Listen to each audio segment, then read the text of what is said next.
ನೋಡಿ ರೀತಿಯಾಗಿ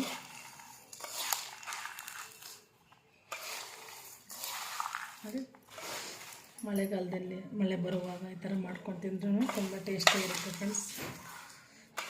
ನಾವು ಹೊರಗಡೆ ತಂದ್ಕೊಂಡು ತಿನ್ನೋಕ್ಕಿಂತ ಮನೇಲಿ ಮಾಡಿಕೊಂಡ್ರೆ ತುಂಬ ಚೆನ್ನಾಗಿ ಟೇಸ್ಟಿಯಾಗಿರುತ್ತೆ ಫ್ರೆಂಡ್ಸ್. ಇದಕ್ಕೆ ನಾವು ಖಾರದ ಪುಡಿ ಹಾಕೋಣ ಫ್ರೆಂಡ್ಸ್.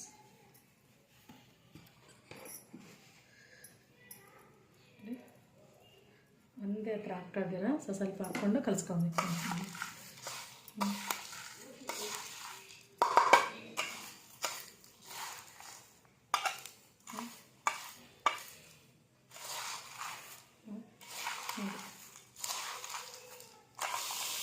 ತುಂಬ ಚೆನ್ನಾಗಿರುತ್ತೆ ಫ್ರೆಂಡ್ಸ್.